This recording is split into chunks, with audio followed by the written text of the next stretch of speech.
Assalamualaikum. Selamat datang di pembelajaran daring Sejarah Indonesia SMK kelas 10. Kali ini kita akan membahas tentang asal-usul dan persebaran nenek moyang bangsa Indonesia. Pokok bahasan kita mengenai ras Melanosoid, ras Negrito, dan ras Wedit. Nah, untuk minggu lalu kita sudah mempelajari tentang ras Veda, ras Melanesia, ras Proto-Melayu, dan ras Dutro-Melayu. Sedikit mengulas pembelajaran yang minggu lalu, menurut Sarasin bersaudara, penduduk asli Kepulauan Indonesia adalah ras yang berkulit gelap dan bertubuh kecil. Nah, mereka itulah yang disebut dengan ras Veda. Ketika zaman es mulai mencair, datanglah ras baru ke Kepulauan Indonesia yang bernama ras Melanesia. Ras Melanesia membawa kebudayaan perkakas batu. Kedua ras tersebut, Melanesia dan Veda, hidup dalam budaya Mesolitik. Mesolitik artinya adalah zaman batu tengah. Setelah kedua ras Melanesia dan Veda hidup bersama, kemudian datanglah bangsa Proto-Melayu dan Dutro-Melayu. Ras Proto-Melayu disebut juga ras Melayu tua, di mana mereka berasal dari Cina bagian selatan atau dari Yunan. Mereka bermigrasi ke Indochina dan Siam, kemudian ke Kepulauan Indonesia. Mereka memiliki ciri-ciri rambut lurus, kulit kuning kecoklat-coklatan, dan bermata sipit. Sedangkan untuk ras Dutro-Melayu disebut juga ras Melayu muda, di mana ras ini disebut dengan ras pendatang yang berasal dari Indochina bagian utara. Mereka membawa kebudayaan baru berupa perkakas dan senjata besi ke Kepulauan Indonesia yang disebut dengan kebudayaan Dongson, dan mereka juga sering disebut sebagai orang-orang Dongson.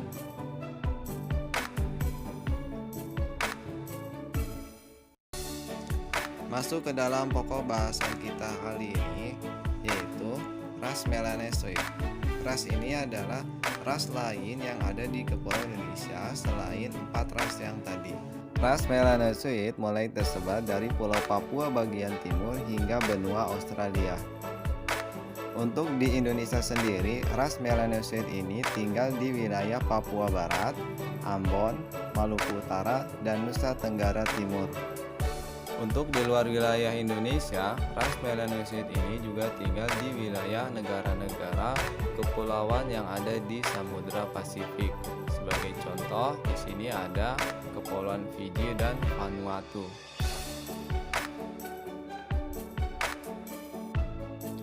Sekarang kalian bisa perhatikan peta Papua dan pulau-pulau di Samudra Pasifik. Mulai dari yang berwarna pink itu adalah Mikronesia, yang warna ungu adalah Polinesia, dan yang ketiga yang warna biru adalah Melanesia.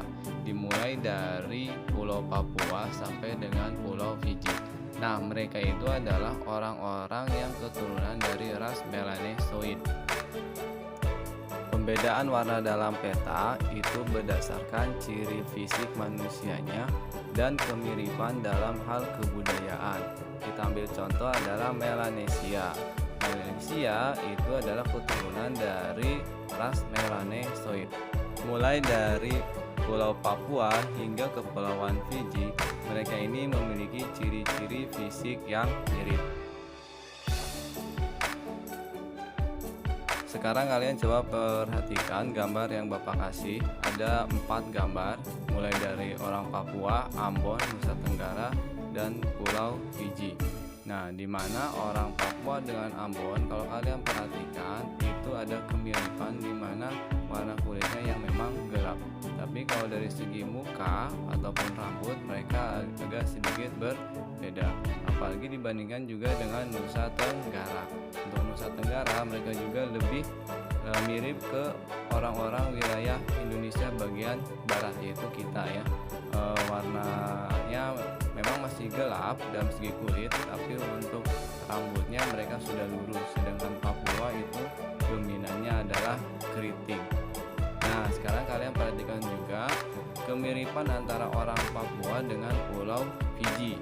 Nah, itu kan kelihatannya mirip ya, mulai dari rambutnya yang dominan keriting, gelap, dan bentuk muka yang lonjong dan hidung yang besar mancung. Nah, mereka ini disebut dengan golongan orang-orang atau ras Melanesoid. Sedangkan untuk Ambon dan Nusa Tenggara, mereka sudah terjadi pembauran dengan ras yang baru ya, yaitu ras Proto dan ras Neutro.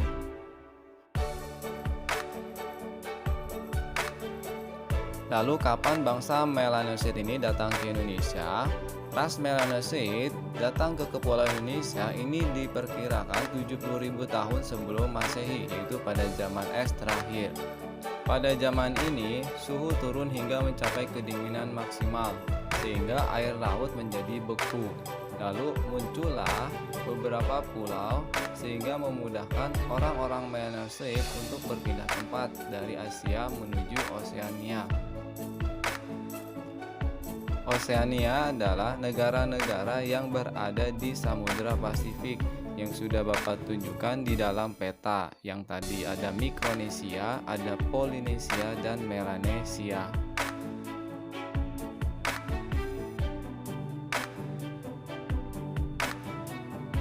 Menurut penelitian, orang Melanosid atau ras Melanosid ini adalah orang yang berasal dari Jawa, yaitu disebut dengan Proto-Melanesia, atau disebut juga adalah manusia wajak dengan sebutan Homo wajakensis, yaitu manusia yang berasal dari wajak.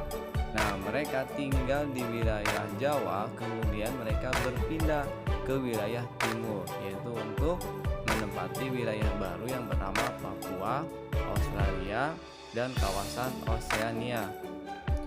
Mereka berpindah ketika es belum mencair dan air laut belum meninggi. Ketika mereka sampai ke Pulau Papua dan Australia, jumlah mereka mencapai 100.000 jiwa dan mereka hidup pada budaya Paleolitikum. Paleolitikum adalah zaman batu tua. Ketika zaman es mulai berakhir pada tahun 5000 sebelum Masehi, Kepulauan Papua dan benua Australia mulai terpisah seperti yang ada di peta. Ketika itu, jumlah penduduknya sekitar 0,25 juta jiwa atau setara dengan 250.000 jiwa. Kemudian pada tahun 500 sebelum Masehi, penduduk tersebut mulai meningkat sehingga mencapai 0,5 juta jiwa atau sekitar 500.000 jiwa. Setelah sampainya mereka di Kepulauan Papua, bagaimana pola hidup mereka di sana? Nah, ternyata ketika sampai di Kepulauan Papua, manusia wajak ini atau Homo wajakensis ini tinggal di sekitar muara-muara sungai, karena sungai merupakan sumber kehidupan. Dan mereka bisa mencari bahan makanan berupa ikan, tumbuh-tumbuhan, dan berburu hewan liar. Muara sungai yang digunakan sebagai tempat tinggal haruslah berdekatan dengan gua. Gua tersebut digunakan untuk tempat tinggal dan untuk berlindung dari cuaca dingin maupun dari binatang buas. Selebihnya, aktivitas mereka lakukan di luar gua atau tempat tinggal mereka. Ras baru di sini maksudnya adalah di mana orang-orang Melanosoid ketika berpindah tempat ke wilayah timur itu terjadi ketika zaman es mencair. Tetapi ketika es itu sudah mencair, mereka tidak bisa berpindah tempat lagi, melainkan mereka berada di pulau-pulau yang sebelumnya, semisal yang ada di Nusa Tenggara dan ada yang di Maluku. Nah, ketika mereka ada di lokasi tersebut, berbarengan juga datanglah yang bernama ras Proto dan Neutro. Ketika mereka bertemu, terjadilah percampuran atau perkawinan silang antara ras Melanosoid dengan Proto dan Neutro, sehingga menghasilkan ras yang baru, yaitu ras Melanosid Melayu yang menjadi penduduk Nusa Tenggara Timur dan Maluku sekarang. Selanjutnya adalah ras Negrito. Ras Negrito ini adalah ras yang ada sebelum datangnya Proto dan Neutro Melayu ke Kepulauan Indonesia. Pertalian darah antara ras Negrito yang ada di Kepulauan Indonesia dengan yang ada di Afrika serta di Kepulauan Melanesia atau Pasifik sampai sekarang belum bisa terpecahkan bagaimana mereka bisa sampai ke sini dan belum bisa diketahui secara pasti. Butuh kajian lebih mendalam untuk mengetahui informasi yang lebih lengkap dan lebih jelas. Yang ketiga adalah ras Swedish, di mana ras Swedish ini memiliki ciri kepalanya berbentuk mesocepal. Mesocepal ini adalah bentuk kepala pertengahan, tidak bulat dan tidak juga lonjong. Mereka juga memiliki ciri warna kulit mereka adalah coklat tua dan tinggi rata-rata mereka adalah 155 cm. Serta memiliki letak mata yang dalam. Pedid artinya Weda, yaitu salah satu bangsa yang ada di Pulau Sri Lanka. Persebaran ras Swedish di Kepulauan Indonesia memang cukup luas, mulai di Pulau Sumatera, yaitu letaknya di Kota Palembang, Jambi, dan Siak atau di Riau. Kemudian di Pulau Sulawesi itu ada di Sulawesi Tenggara. Sekarang bisa terjawab bagaimana Kepulauan Indonesia terdiri dari berbagai macam suku, budaya, dan bahasa. Karena memang nenek moyang kita yang datang ke Kepulauan Indonesia ini terdiri dari berbagai macam ras. Sekian penjelasan asal-usul dan persebaran nenek moyang bangsa Indonesia. Terima kasih sudah menonton. Wassalamualaikum warahmatullahi wabarakatuh.